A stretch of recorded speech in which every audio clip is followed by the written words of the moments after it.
Baik, Assalamualaikum warahmatullahi wabarakatuh. Selamat pagi, siang, sore, dan malam kepada Ibu Cahyaning Widyastuti, SPC MSI. Sebelumnya, perkenalkan saya Haya Agnia Rahmi, beserta rekan saya Nur Alia. Kami dari kelas PS5B yang hari ini akan memaparkan hasil dari penelitian dari alat ukur perilaku hubungan parasosial pada penggemar K-pop. Untuk itu, bisa langsung kami paparkan. Boleh di next.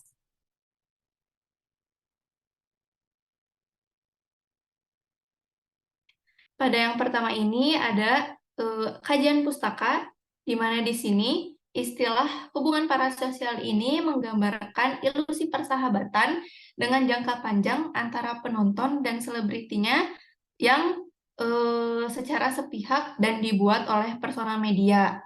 Nah, hubungan parasosial ini dapat terjadi karena individu mengonsumsi keberadaan selebriti favoritnya ini secara berulang-ulang hingga pada akhirnya merasa terhubung dengan persona tersebut. Nah, untuk elemennya di sini kami memaparkan dua elemen, yaitu yang pertama adalah hubungan emosional yang meliputi dari adanya empati, keintiman, dan pemahaman. Lalu ada juga elemen hubungan sosial, yaitu hubungan sosial di dalam hal-hal seperti harapan interpersonal, proses pengembangan hubungan, pengumpulan pengetahuan, dan penyimpanan. Untuk selanjutnya boleh di next. Di sini juga ada proses dari adaptasi yang kami lakukan. Untuk pertama ada alasan adaptasi, di mana adaptasi ini dilakukan karena kami sebagai peneliti menyesuaikan skala alat ukur dengan sosial budaya dari tujuan masyarakat, serta juga karena topik yang akan diteliti ini sedang booming di kalangan dewasa awal. Dan juga adanya problem base dari peneliti sendiri, yaitu hubungan parasosial ini. Untuk selanjutnya ada sampel penelitian dan alasan memilihnya. Di sini sampel yang dipilih adalah kepada para penggemar K-pop yang berusia 18 sampai 25 tahun, yaitu di usia dewasa awal dan berdomisili di Bandung Raya. Nah, untuk alasan memilih sampel tersebut adalah karena pada usia tersebut, yaitu pada usia dewasa awal, rata-rata individu ini masih terlibat dalam hubungan parasosial.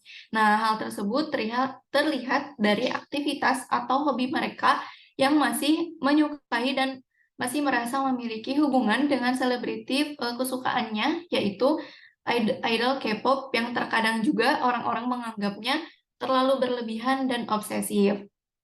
Untuk selanjutnya, ada proses adaptasi, di mana pertama-tama setelah melakukan proses alih bahasa, yaitu oleh dua orang alih bahasa, di mana salah seorangnya adalah sarjana lulusan sastra Inggris.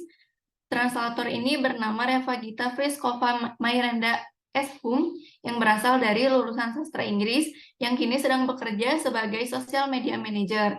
Sementara untuk translator yang kedua bernama Lutfi Kodariah yang berasal dari lulusan pendidikan bahasa Inggris dan sedang bekerja sebagai guru bahasa Inggris di salah satu SMA negeri di Bandung.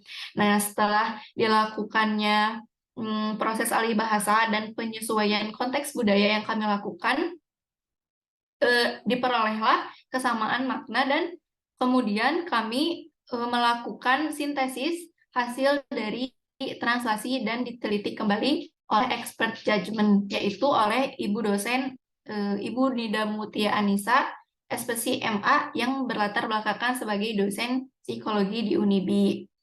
Untuk selanjutnya bisa di next.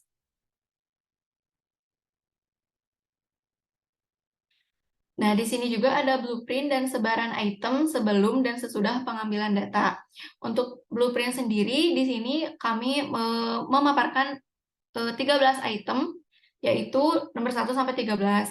Nah, kami langsung menyebarkan itemnya dengan dua indikator atau elemen yang tadi, di mana hubungan emosional ini terdiri dari 7 item, yaitu dengan nomor item 1, 2, 3, 4, 6, 7, dan 9. Dan untuk indikator atau elemen hubungan sosial ini berjumlah 6 item, yaitu dengan nomor item 5, 8, 10, 11, 12, dan 13. Seperti itu. Untuk selanjutnya akan saya alihkan kepada Nur Alia. Untuk Nur Alia, saya persilahkan. Baik, terima kasih kepada Haya. Di sini saya akan melanjutkan pemaparan hasil laporan kami. Berikutnya di sini ada perhitungan hasil pengambilan data. Jadi, kali ini berdasarkan perhitungan menggunakan bantuan perhitungan IBM SPSS Statistik 25, didapatkan hasil uji reliabilitas dengan koefisien alfa sebesar 0,885 dari 13 item yang valid, atau keseluruhan item dari skala kita itu semuanya valid gitu. Kemudian reliabilitas ini didapat hanya dengan satu kali pengujian saja, karena seluruh item itu termasuk valid. Di sini kami menggunakan batas valid atau corrected item total correlation dengan angka 0,30. Baik, berikutnya di sini ada proses pengambilan data. Di sini kami mengadaptasi skala yang berjudul Parasocial Relationship. Judul ini ditulis oleh Natalie Claesen dan Hilde van den Bulk. Kemudian pengambilan data dilakukan dengan menggunakan Google Form dan juga dianalisis dengan menggunakan aplikasi atau bantuan IBM SPSS Statistik 25. Kemudian di sini sampel ditujukan kepada para penggemar K-pop. Kriteria respondennya merupakan penggemar K-pop yang berusia 18 sampai 25 tahun yang berdomisili di Bandung Raya. Kemudian jumlah responden yang didapatkan di sini berjumlah 103 yang keseluruhannya itu valid. Kemudian yang kedua di sini ada validitas dan juga reliabilitas. Jadi berdasarkan perhitungan bantuan tersebut didapatkan hasil uji reliabilitas dengan koefisien alfa sebesar 0,885 dari 13 item yang valid. Kemudian di sini ada kekurangan dan kendalanya. Di sini kami mengalami kendala pada saat translasi. Jadi kami kesulitan untuk menyesuaikan atau menyelaraskan waktu dengan para translator karena masing-masing jadwalnya itu berbeda, tapi kesemuanya itu dapat kami atasi sehingga pengambilan data ini dapat berjalan lancar seperti itu. Baik, berikutnya di sini ada kesimpulan. Jadi di sini kami hanya terdapat satu kendala, yaitu menyamakan waktu dengan para translator. Kemudian hasil dari uji reliabilitas dan validitas ini keseluruhan item itu termasuk valid karena keseluruhan item itu batasnya lebih dari 0,30 yang telah kami tetapkan gitu. Kemudian di sini dilakukan dengan IBM SPSS Statistik 25 dengan indeks atau batas valid yang telah ditentukan yaitu 0,30.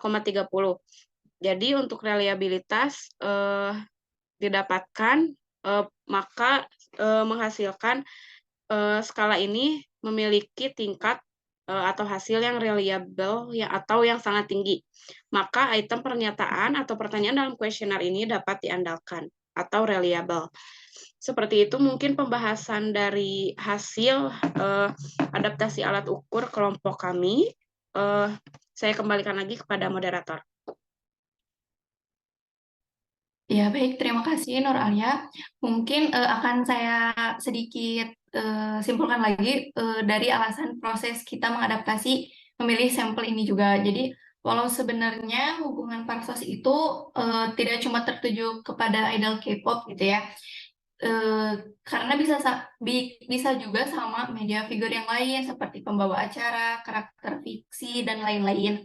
Tapi karena setahu kami bahwa di industri K-pop ini tuh yang dijualnya lebih ke emotional attachment-nya, atau mungkin bahasa singkatnya yang hubungan parasosialnya yang lebih kenceng itu ya dari penggemar K-pop ini. Nah, sekian yang bisa kami sampaikan. Untuk selanjutnya, saya tutupkan saja. Wabillahi taufiq wal hidayah. Wassalamualaikum warahmatullahi wabarakatuh.